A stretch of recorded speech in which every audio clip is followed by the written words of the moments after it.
স্বাগত ৭১ খেলা যোগে, সাথে আছি আমি কোহিনুর কণা। বিতর্ক আর আক্রমণ বাংলাদেশ ফুটবলকে রাতারাতি দাঁড় করিয়েছে কাঠগড়ায়। এমনই ঘটনায় এখন রীতিমতো ভিলেন জাতীয় দলের গোলরক্ষক মেহেদী হাসান শ্রাবণ।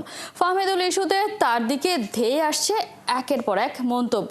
খোঁজ নিয়ে জানা গেছে অবস্থা একদম উল্টো। শিলং থেকে সেই টালমাটাল পরিস্থিতি তুলে এনেছেন পার্থ বণিক।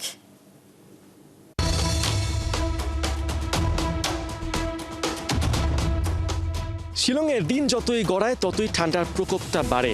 এখন তাপমাত্রা 16 থেকে 17 ডিগ্রির ঘরে। আবহাওয়া যেমন শীতল, ঠিক একইভাবে বাংলাদেশ দলের ভেতরে অবস্থাটাও অনেকটাই শীতল, বিশেষ করে ফাহমিদুল এবং শ্রাবণ ইস্যুতে। সৌদি আরবে শ্রাবণের জন্য ফাহমিদুল বেকায়দায় পড়ে এবং জাট খেসারত তাকে দল থেকে বাদ পড়ার মধ্য দিয়ে দিতে হয়। এমন অনেক কিছুই লেখালেখি হচ্ছে সামাজিক যোগাযোগ মাধ্যমে, যার ফলে নানা ধরনের গুজবের সৃষ্টি হচ্ছে এবং বাংলাদেশ দল ভারত ম্যাচের আগে একটা বেকায়দা অবস্থার মধ্যে পড়ে গেছে। এই টালমাটাল অবস্থায় দলের ভেতরের চিত্র কি, শিলংয়ে তা দিনভর খোঁজ করেছে খেলাযোগ। আর এর মধ্য দিয়ে যা জানা গেছে তা রীতিমতো দুঃখজনক।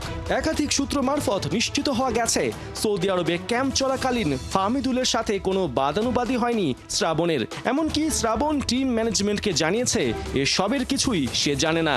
এমনকি অনুশীলনের পর ঝামেলা মিটমাটের জন্য চকলেট লেনদেনের বিষয়টিও ভুয়া। কিন্তু গুজবের কাজই তো ডালপালা ছড়ানো, আর হয়েছেও তা। এরই মধ্যে ফুটবলারদের মোবাইলে নেতিবাচক নিউজ না দেখার নির্দেশ দেওয়া হলেও স্ক্রিনে সহসাই আক্রমণাত্মক লেখা, ছবি তাদের সামনে চলে আসছে। সামাজিক যোগাযোগ মাধ্যমে দেখতে হচ্ছে সতীর্থের প্রতি অহেতুক আক্রোশ। ভেতরের খবর, এসব গুজব আর পার্সোনাল অ্যাটাকে বিচলিত প্লেয়াররা গেল কয়েকদিনে একাধিকবার রিপোর্ট করেছে কোচ হাবিয়ের কাবরেরাকে। আর কাবরেরাও টিমের ভেতরের এই টালমাটাল অবস্থায় ব্যাপক ক্ষুব্ধ। দলের আভ্যন্তরীণ খবর বাইরে পাস হওয়ায় এবং তা গুজবে রূপ নেয় এরই মধ্যে কাবরেরার কড়া নজরদারিতে গোটা দল। টিম ম্যানেজমেন্টের ভয় কোচের এই সন্দেহের বলি যেন না হন ভারত সফর থেকে বাদ পড়া ফুটবলাররা। কেননা স্বাভাবিকভাবেই উড়ো খবর ছড়ানোর জন্য প্রথম সন্দেহের তীরটা তাদের দিকেই যাবে। আর এমনটা হলে ভবিষ্যৎ ফুটবলের জন্য যে 50 জনের পুল নিয়ে বাফুফে কাজ করছে, সেখান থেকে অনেকেই ঝরে পড়বে শুধুমাত্র কোচের রোশানলের জন্য। ফাহমিদুল শ্রাবণ ইস্যুতে যা চলছে তাতে ভারত ম্যাচের আগে দল চাপে আছে কিনা জানতে চাওয়া হলে সরাসরি উত্তর দেননি ইসা ফয়সাল, কিন্তু যা বোঝানোর তা ঠিকই বুঝিয়ে দিয়েছেন। আমরা অবভিয়াসলি এখন আসলে ওইদিকে ফোকাস দিতেছি না, কারণ আমাদের হচ্ছে মেইন ইন্টেনশনটা হচ্ছে এখন 25 তারিখ আমাদেরকে ভালো করতে হবে। এখন যা হয়েছে এটা কোচ ভালো জানে, আমাদের প্লেয়ারদের ভিতরে তেমন কিছু নেই। ইসা কোচের কোর্টে বল ঠেললেও কোনো রাগ ঢাক রাখেননি হাবিয়ের কাবরেরা। সত্য আর গুজবের মাঝে রায় দিয়েছেন এক বাক্যে। We are very strong as a group. There is a lot of misinformation that in the end we need to focus on. We know what happened. We know ourselves. We know why we are here, and we are focused on the match. We have been training very well in Saudi. We have been training very well in Dhaka. Hamza has adapted very well to the team, and we know that we are ready. That's the only thing we think about. Partha বণিক, ৭১, শিলং, ভারত। 4 বছর পর মোহামেডানে বাজছে নির্বাচনের দামামা। মে মাসের শুরুতে নির্বাচন ও AGM আয়োজন করতে 4 সদস্যের কমিটি গঠন করেছে ঐতিহ্যবাহীরা, যেখানে কমিটির সদস্য সচিবের দায়িত্ব দেওয়া হয়েছে ক্লাবের সাবেক director in charge of administration Lokman Hossain ভুইয়াকে। গুরুত্বপূর্ণ এই কমিটির চেয়ারম্যান করা হয়েছে মাহবুল আনামকে। অন্য 2 পরিচালক মাসুদুজ্জামান ও কবির আহমেদ ভুইয়া সদস্য হিসেবে রয়েছেন। কমিটি প্রয়োজনে সদস্য সংখ্যা বৃদ্ধি করতে পারবে। ক্লাবের পরিচালনা পর্ষদের সভাপতি সাবেক সেনা প্রধান জেনারেল মোহাম্মদ আব্দুল মুবিন কমিটি সংক্রান্ত চিঠিতে স্বাক্ষর করেছেন। এর মধ্যে দিয়ে দীর্ঘদিন পর মোহামেডানে ফিরলেন অভিজ্ঞ ক্রীড়া সংগঠক লোকমান হোসেন ভুইয়া। বিশ্বকাপ বাছাইয়ে মাঠে নামছে আর্জেন্টিনা। মন্টেভিডিওতে ওদের প্রতিপক্ষ উরুগুয়ে ইনজুরিতে জর্জরিত বিশ্ব চ্যাম্পিয়নদের শিবির। লিওনেল মেসির পর ছিটকে গেছেন লাউতারো মার্টিনেজ। খেলা শুরু বাংলাদেশ সময় শনিবার ভোর 5:30টায়। বিস্তারিত রিপোর্টে। এই ছবিগুলোর কোথাও একটা যেন মিশে আছে রাজ্যের শূন্যতা, এক অদ্ভুত আক্ষেপ যেখানে অপেক্ষা করছে নক্ষত্রের তাপ। এবেলায় এই প্রতীক্ষার প্রহর 1001 রাত্রির মতোই দীর্ঘ, শুধুই লিওর জন্য। টপ অব দ্য টেবিল ক্ল্যাশটা জিততে হবে লিওনেল মেসির জন্যই। তাই তো সতীর্থরা কাঁধে কাঁধ মিলিয়েছে, এক হয়েছে। বিশ্বকাপ বাছাইয়ে মন্টেভিডিওতে আর্জেন্টিনার সামনে এবার উরুগুয়ে। দুদলের 23 নম্বর এনকাউন্টারটা হতে চলেছে দুই ছাত্র শিক্ষকের রিইউনিয়ন, যদিও সময় দুজনকে দাঁড় করিয়েছে দুটি ভিন্ন ডাগআউটে। আর্জেন্টাইন মাস্টারমাইন্ড মার্সেলো বিয়েলসার অধীনে 2 ম্যাচ খেলার অভিজ্ঞতা আছে স্ক্যালোনির। এদিকে বিশ্বকাপ বাছাই প্রথম লেগের ম্যাচে স্ক্যালোনি বাহিনীকে ওদেরই ঘরে হারিয়ে দিয়ে বিয়েলসা বুঝিয়ে দিয়েছিল এই লড়াইয়ে বস একজনই। 2023-এ দায়িত্ব নেওয়ার পর এখনো পর্যন্ত 12 জয় 5 ড্র আর হার মার্সেলো বিয়েলসার অ্যাকাউন্টে। বিয়েলসার অধীনে বিশ্বকাপ বাছাই আপস অ্যান্ড ডাউনের উদাহরণ রেখে চলেছে ডারউইন নুনেজরা। প্রথম 6 ম্যাচে 4 জয় উরুগুয়েনদের, তবে শেষ 6 ম্যাচে জয় মাত্র একটা। আসছে বিশ্বকাপে অবশ্য জায়গা করে নেওয়ার মিশনে ভালোভাবেই টিকে আছে দলটা। ম্যানেজারিয়াল ক্যারিয়ারে এই নিয়ে 4 বার আর্জেন্টিনার বিপক্ষে লড়তে হচ্ছে এই আর্জেন্টাইন মাস্টারমাইন্ডকে। স্ক্যালোনির আন্ডারে বিশ্বকাপ জয়ের পর আসছে বিশ্বকাপ বাছাই টেবিলের চূড়ায় বর্তমান চ্যাম্পিয়নরা। তবে গেল বছর কোপা আমেরিকা জয়ের পরই হয়েছে ছন্দপতন। শেষ 6 ম্যাচে 13 গোল করেও জয় পেয়েছে কেবল 3টিতে। দুই দলের হেড টু হেড পরিসংখ্যানে অনুমিতভাবেই এগিয়ে আছে আর্জেন্টিনা। দু দলের 22 লড়াইয়ে আর্জেন্টিনার 14 জয়ের বিপরীতে উরুগুয়ের জয় 5 ম্যাচে। এই ম্যাচের আগে আর্জেন্টিনার শিবির যেন পরিণত হয়েছে ছোটখাটো হসপিটালে। Lionel Messi, Paulo Dybala, Montiel, Lo সেলসোদের খবর হজম না হতে সেই তালিকায় যুক্ত হয়েছেন লাউতারো মার্তিনেজ। মেসি মার্তিনেজ ছিটকে যাওয়ায় স্ট্রাইকিং জোন নিয়ে খানিকটা চিন্তায় স্ক্যালোনি। উরুগুয়ের বিপক্ষে আতলেতিকো মাদ্রিদের আনহেল কোরিয়ার গায়ে আপাতত উঠতে যাচ্ছে মেসির 10 নম্বর জার্সিটা। ফ্রন্টলাইন সামলাবেন আতলেতিকো মাদ্রিদের 2 স্টার কোরিয়া আর হুলিয়ান আলভারেজ, সাথে থাকছেন ইউরোপ তারকা গনজালেস। গোলবারের নিচে ভরসা হয়ে থাকবেন অ্যাস্টন ভিলাকে ইউসিএল এর কোয়ার্টার ফাইনালে তোলা এমি মার্টিনেজ। এদিকে লম্বা ইনজুরি কাটিয়ে উরুগুয়েন শিবিরে ফিরেছেন আর্জেন্টিনার বিপক্ষে শেষ লড়াইয়ের স্কোরার আরাউহো। রেড তারকা নুনেজের সাম্প্রতিক ফর্মটা অবশ্য বেশ চিন্তায় ফেলেছে বিয়েলসাকে। Marcelo Bielsa versus Lionel Scaloni, পরিসংখ্যান ছাপিয়ে এই লড়াইটা প্রতিশোধ একই সাথে মর্যাদার। কোহিনুর কণা, 71। এদিকে শ্বাসরুদ্ধকর ম্যাচে ভিনিসিয়াস জুনিয়রের দুর্দান্ত গোলে জয় পেয়েছে ব্রাজিল। ঘরের মাঠে বিশ্বকাপ বাছাইয়ের ম্যাচে কলম্বিয়াকে 2-1 গোলে হারিয়েছে দোরাভেল জুনিয়রের শিষ্যরা। এই জয়ে টেবিলের 2 নম্বরে উঠে এসেছে সেলেসাওরা। ব্রাজিলের পরের ম্যাচ 26 মার্চ আর্জেন্টিনার বিপক্ষে। হাসান সজীবের রিপোর্ট। হতাশায় মুড়িয়ে শেষ হবে ব্রাজিলের কলম্বিয়া পরীক্ষা। ড্র নিয়ে মাঠ ছাড়তে হবে সেলেসাওদের। ম্যাচ শেষ হওয়ার আগ পর্যন্ত ছিল এমন সম্ভাবনা, কিন্তু রেফারির বাঁশিতে ফুঁ দেওয়ার 1 মিনিট আগে সবকিছুকে উড়িয়ে দিলেন ভিনিসিয়াস জুনিয়র। দুর্দান্ত এক শটে পেয়ে গেলেন দারুণ গোল, আর তাতেই ব্রাজিল পেয়ে যায় রোমাঞ্চে ঘেরা শ্বাসরুদ্ধকর এক জয়। উল্লাসে মাতে গারিনচার হাজার হাজার সমর্থক। পা ফসকালে বাড়বে বিপদ। বিশ্বকাপের মূল পর্বে খেলা হয়ে উঠবে কঠিন চ্যালেঞ্জ, এমন দুশ্চিন্তার সঙ্গে নেইমারের না থাকা। এর সঙ্গে প্রতিপক্ষ কলম্বিয়া। এত চ্যালেঞ্জের ম্যাচটা শুরু থেকে ছড়ায় উত্তেজনা। দুই দলের হাড্ডাহাড্ডি লড়াই রোমাঞ্চিত গারিনচার 70,000 দর্শক। তবে ম্যাচের মাত্র 4 মিনিটে ফাউল করে বসেন কলম্বিয়ান ডিফেন্ডার দানিয়েল মুনোজ। পেনাল্টির সিদ্ধান্ত দিতে একটু দেরি করেননি রেফারি। দারুণ ফর্মে থাকা রাফায়েল রাফিনিয়ার গোলে লিড পায় ব্রাজিল। নিজেদের অবস্থান শক্ত করে 5 বারের বিশ্ব চ্যাম্পিয়নরা।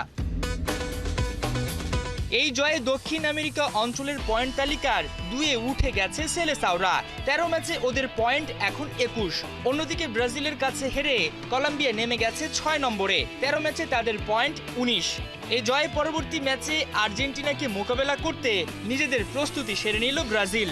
26 মার্চ বর্তমান চ্যাম্পিয়নদের বিপক্ষে লড়বে সেলেসাওরা। হাসান সজীব, 71। অবশেষে আইপিএল ইস্যুতে মুখ খুললেন তাসকিন আহমেদ। জানিয়েছেন লখনৌ সুপার জায়ান্টস যোগাযোগ করলেও কিছু চূড়ান্ত হয়নি এখনো, তবে ডাক আসলে বিসিবি থেকে ছাড়পত্র পাওয়া নিয়ে তাসকিন আশাবাদী। নাহিন বিন জসিমের রিপোর্ট। এমনই লখনৌ যোগাযোগ করেছিল যে অ্যাভেলেবিলিটির অবস্থাটা কি, আলোচনাটা এখন ঠিক কোন জায়গাটায় আছে? না আসলে জিনিসটা এটাই, ওদের টিমের যদি রিপ্লেসমেন্ট প্রয়োজন হয়, ফার্স্ট অফ অল ওদের তো নিজেদের প্রয়োজন হইতে হবে। এনওসি পাবেন এই প্রত্যাশাটা করেন কিনা? সর্বপ্রথম তো মানে পিক হইতে হবে, যদি পিক হয় তাহলে সেক্ষেত্রে এনওসিও পাবো বলে আশাবাদী। মিরপুরে 50 ওভারের ম্যাচ খেলেই সোজা ধানমন্ডিতে চরম ক্লান্তিকে এদিন ছুটি দিয়ে ছুটে এসেছেন ভক্তদের ভালোবাসার জবাব দিতে। ইফতার করেছেন, আড্ডা দিয়েছেন, ভক্তদের খুব কাছ থেকে অটোগ্রাফ আর ফটোগ্রাফের আবদারও মিটিয়েছেন।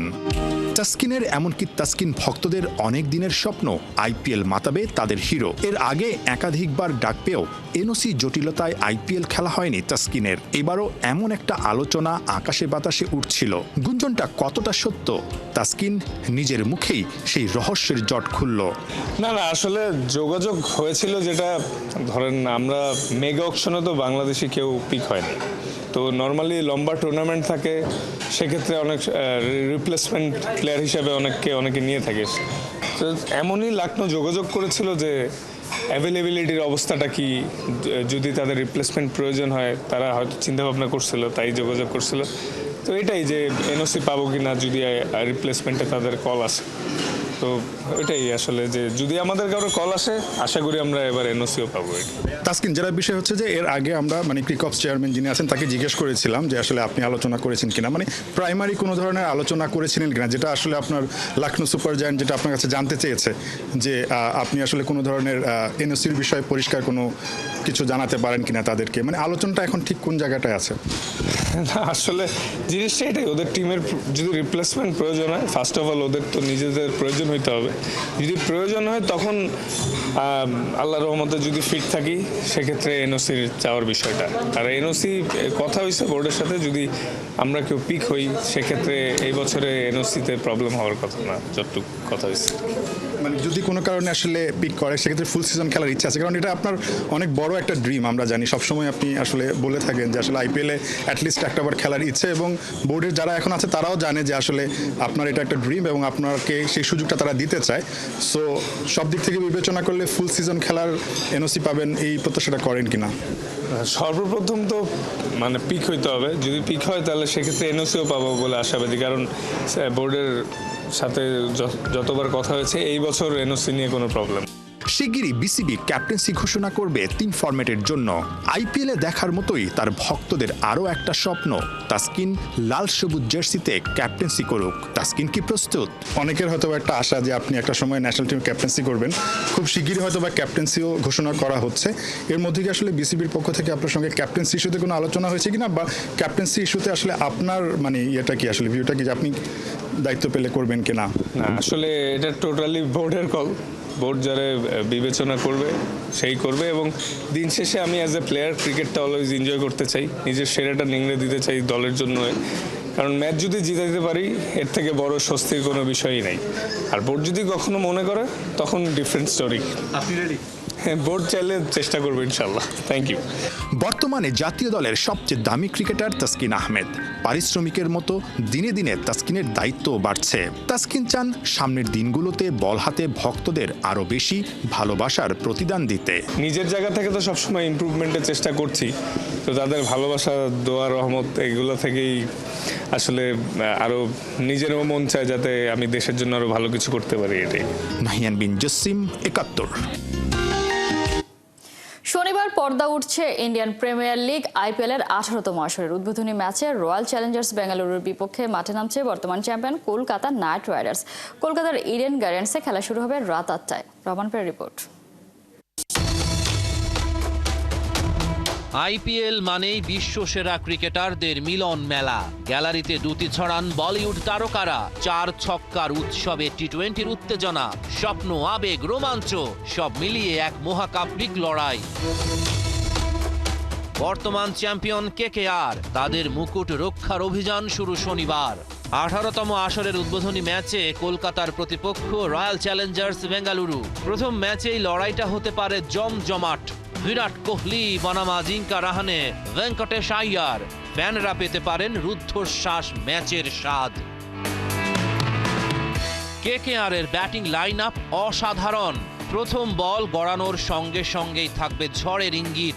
ওপেনিংয়ে কুইন্টন ডি কক, প্রজ্ঞা আর শক্তির এক অপরূপ মিশ্রণ। তার পাশে সুনীল নারায়ণ, একটি নাম নয়, এক ঝড়ের প্রতিচ্ছবি। কেকেআরের ব্যাটিং মানেই তাণ্ডব, ত্রাস, এক ভয়াল পূর্বাভাস। উইকেট পড়লেই নামবেন আজিঙ্কা রাহানে, শান্ত অথচ দৃঢ়, যেন সমুদ্রের গভীরতা। এরপর ভেঙ্কটেশ আইয়ার, রঘুবংশী, রিঙ্কু সিং, আন্দ্রে রাসেল, যেন আগ্নেয়গিরির বিস্ফোরণ। একজন গেলে অন্যজন তৈরি। ক্রিকেটের মঞ্চে একের পর এক আতশবাজির উৎসব। আরসিবির সমর্থক শব্দ বিরাট কোহলি। 2008 থেকে 2025 সময়ের প্রবাহ বদলেছে, খেলোয়াড়রা এসেছে গেছে, কিন্তু একজন রয়ে গেছেন অবিচল, একটা দলকে হৃদয়ে লালন করে। Royal Challengers Bengaluru. এক প্রজন্ম তাকে দেখেছে তরুণ আগুন হয়ে জ্বলতে, আরেক প্রজন্ম তাকে দেখছে কিংবদন্তির মহিমায় আলোকিত হতে। বারবার তিনি এসেছেন, লড়েছেন, স্বপ্ন দেখেছেন, কিন্তু এবার কি অবশেষে ভাগ্য লিখবে সেই চূড়ান্ত অধ্যায়? এবার কি শেষ হবে প্রতীক্ষা? Mumbai Indians, Chennai Super Kings, Punjab Kings, Delhi Capitals, Rajasthan Royals, Lucknow Super Giants, Sunrisers Hyderabad, Gujarat Titans সবাই প্রস্তুত ইতিহাস নতুন করে লেখার জন্য। রহমান পেয়ার, ৭১। এই ছিল এখনকার খেলা যুগে। সরাসরি সংবাদ অনুষ্ঠান দেখতে থাকুন ৭১-এর ফেসবুক পেজের, সাবস্ক্রাইব করুন ৭১ ইউটিউব চ্যানেল ৭১-এর সাথেই থাকুন।